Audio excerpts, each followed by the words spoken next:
There's never been anybody as ruthless. I'm Sonny Liston, I'm Jack Dempsey, there's no one like me. I'm from Nairclaw, there's no one that can match me. My style is impetuous, my defense is impregnable, and I'm just ferocious. I want your heart, I want to eat his children. Praise be to Allah. Are you saying now, Mike?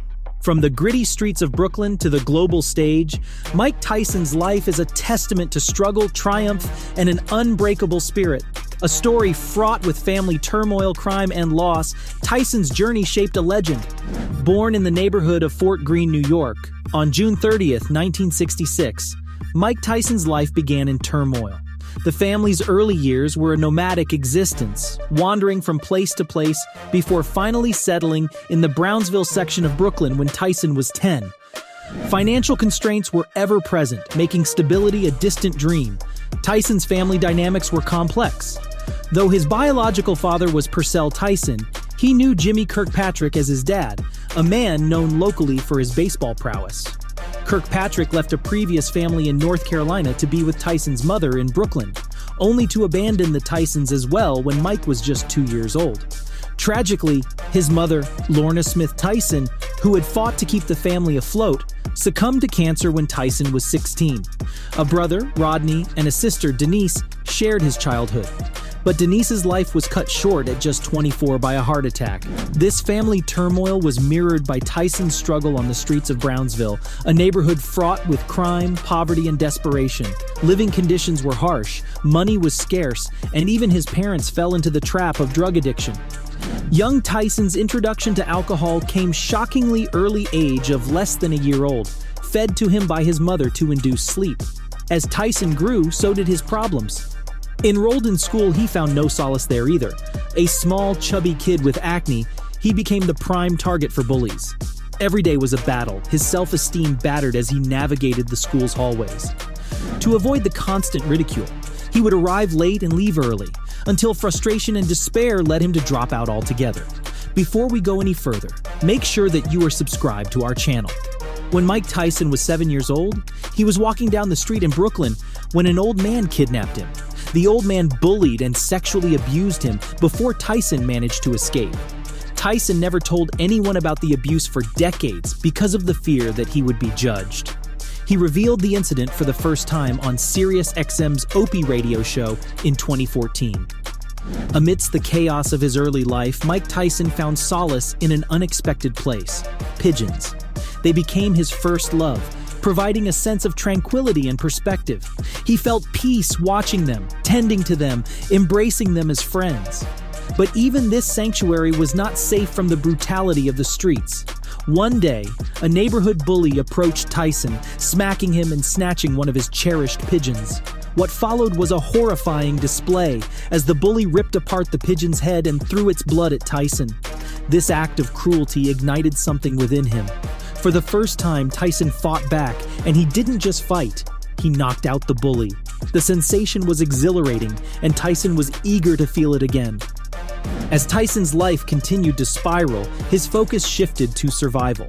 School was a distant memory, and crime became a way of life. He once described his path, saying, "Can't go to school no more, can't get an education, you go to crime." The streets were tough, and Tyson was navigating them the only way he knew how, fighting and committing petty crimes. Though his boldness might suggest otherwise, Tyson himself admitted to feeling like a wimpy kid, his courage fueled by having others back him up. His new path was fraught with danger, and by the age of 13, he had been arrested 38 times. At the tender age of 13, Mike Tyson's life took a dramatic turn when he was sent to the Tryon School for Boys in Johnstown, New York. There, he crossed paths with Bobby Stewart, a former boxer and juvenile center counselor. Recognizing the raw talent within Tyson, Stewart nurtured his boxing abilities, training him for a few months before introducing him to Cus D'Amato. Tyson subsequently dropped out of high school to fully dedicate himself to the sport. Under the guidance of Kevin Rooney, with initial assistance from Teddy Atlas, Tyson's amateur boxing career launched in 1981 when he was just 15. The budding boxer achieved 2 consecutive gold medals in the Junior Olympic Games in 1981 and 1982.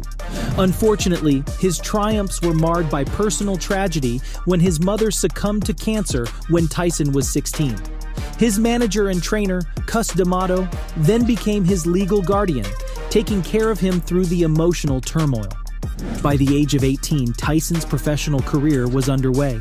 His debut in 1985 against Hector Mercedes in Albany, New York, ended in a stunning first-round TKO victory, earning him the nicknames Iron Mike and Kid Dynamite.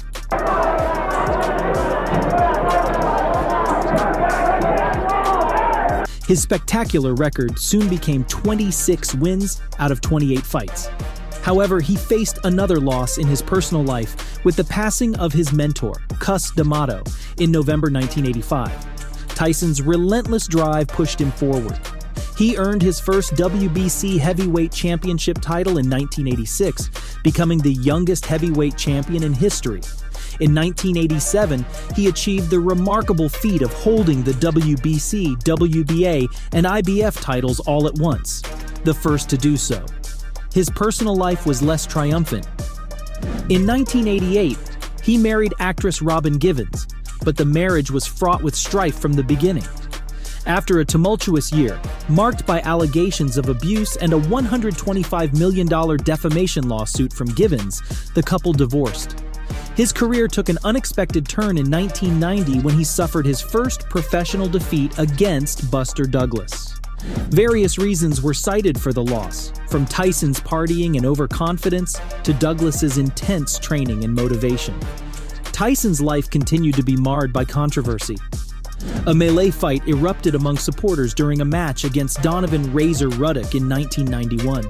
Later that year, he was accused of rape by Desiree Washington, Miss Black Rhode Island. Despite his vehement denials, Tyson was sentenced to 6 years in prison in 1992, but was released after 3 years in 1995. Between 1992 and 1995, while serving time in jail, Mike Tyson converted to the Islamic religion and embraced the faith, taking the name Malik Abdulaziz. Professionally, however, he continued to be known as Mike Tyson. Upon his release from prison, Tyson reclaimed his WBC title from Frank Bruno in March 1996 and secured the WBA title by knocking him out in the first round. Tyson's personal life also underwent changes. On April 19, 1997, he married pediatrician Monica Turner, and they had 2 children, Amir and Ramsey. However, the marriage ended on January 14, 2003, due to accusations of Tyson's frivolous spending and infidelity.